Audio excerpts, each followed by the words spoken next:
Assalamualaikum warahmatullahi wabarakatuh. Di sini kami dari kelompok 4 ingin mempresentasikan diskusi kami. Yang pertama ada saya Rosana Hakim, lalu ada Rofik, Marina Rahyuningsi, Aditya Yoga Darmawan, dan Natasha Siska Fitriana. Yang pertama, definisi determinan. Determinan adalah suatu bilangan real yang diperoleh dari suatu proses dengan aturan tertentu terhadap matriks bujur sangkar. Determinan ini merupakan besaran skalar atau besaran yang hanya memiliki besar atau nilai. Unsur matriks yang dimaksud adalah unsur matriks persegi. Apa itu matriks persegi? Matriks persegi adalah matriks yang memiliki jumlah baris dan kolom yang sama. Misalnya suatu matriks A adalah matriks 2 kali 2 dengan unsur sebagai berikut. Nilai determinannya dinyatakan sebagai berikut. Determinan A sama dengan A mutlak sama dengan AD min BC. Selanjutnya, Baik, yang kedua adalah cara menghitung determinan matriks 2 kali 2.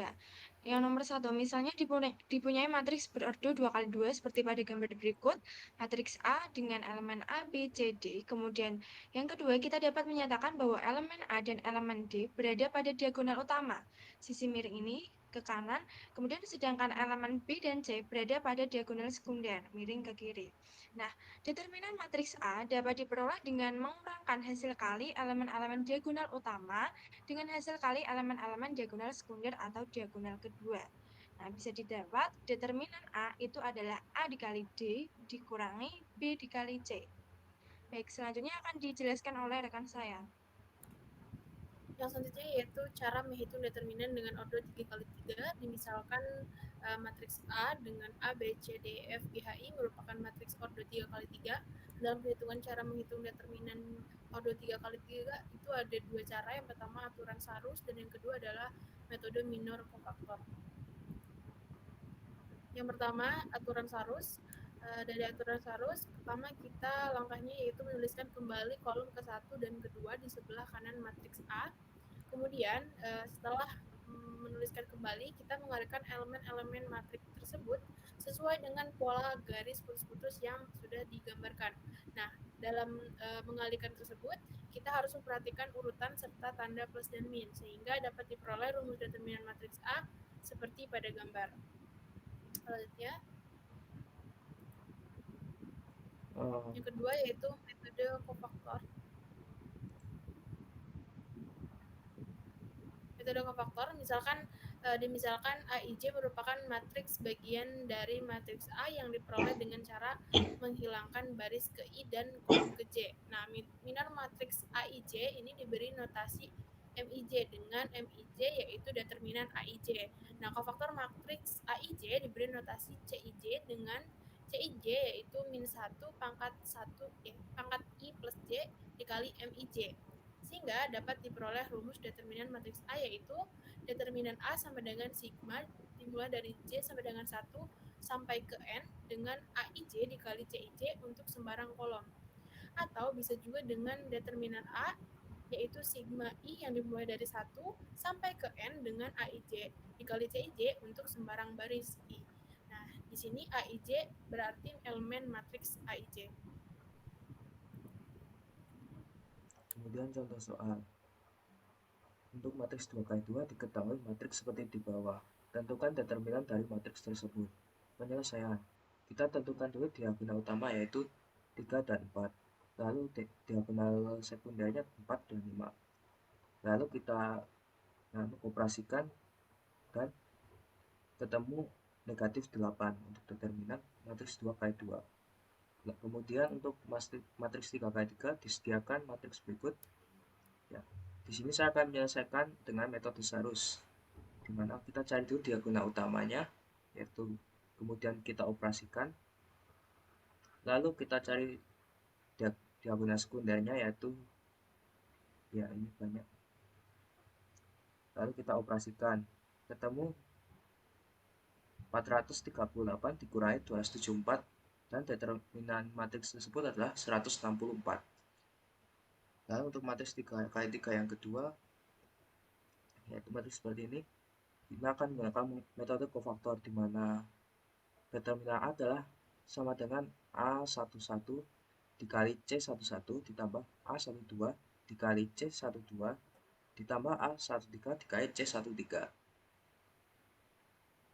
Lalu untuk A11 di mana elemen matriks A11 yaitu 4 dikalikan dengan C11 yaitu min 1 pangkat 1 ditambah kolom 1 dikalikan dengan determinan dari matriks minor 1, 1, yaitu 1524. Lalu yang kedua, A12 dikali C12, di mana A12 itu adalah 2, dan C12 itu adalah min 1 dipangkatkan dengan 1 ditambah 2, dikalikan dengan minor dari M2, M12 yaitu 25, 3, dan 4. Lalu yang ketiga adalah A13 dikalikan C13, di mana A13 adalah 8 dan C13 adalah negatif 1 dipangkatkan 1 tambah 3 dikalikan dengan minor dari M13 yaitu 2134. Hasilnya adalah 4 dikali 4 min 10 dikurangi 2 kali 8 min 15 ditambah 8 kali 4 kali min 3. Min 24 ditambah 14 ditambah 8 sama dengan min 2. Jadi determinan dari matriks A adalah negatif 2. Selanjutnya akan dilanjutkan oleh teman saya. Penerapan matriks dalam bidang komputer. Yang pertama, aplikasi matriks pada pengolahan gambar. Sebuah gambar dapat didefinisikan sebagai fungsi dua dimensi, f, y, di mana f dan y adalah koordinat bidang. Dasar dari f, y adalah intensitas cahaya gambar pada sebuah titik f. Sementara itu, gambar digital atau digital image merupakan sebuah gambar yang telah melalui proses sampling dan quantizing. Pada awalnya, sebuah gambar bersifat kontinu. Dengan melakukan proses sampling dan quantizing, setelah melalui kedua proses ini, gambar digital dapat dipandang sebagai sebuah matriks berukuran M kali N, di mana M adalah besarnya panjang gambar, N adalah besarnya lebar gambar, dan elemen dalam matriks merupakan intensitas warna dari setiap pixel di dalam gambar. Next. Yang kedua, penerapan matriks untuk pembuatan algoritma software. Salah satu software yang dapat dibuat programmer dalam bidang sains adalah software komputer yang digunakan untuk menentukan struktur molekul HIV dengan menghitung energi ikatan antar atomnya.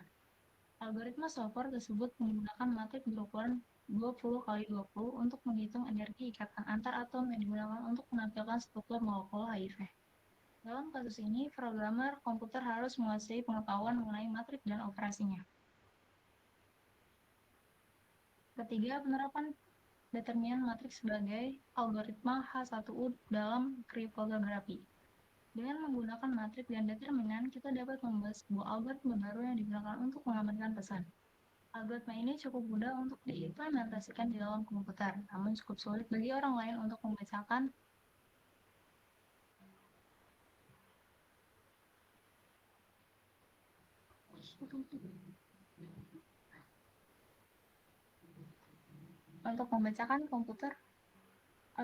membacakan algoritma ini. Algoritma ini diberi nama H1U. Ini adalah contoh gambar ekspresi H1U. Next. 4. Penerapan matriks dan aljabar vektor pada masalah penugasan.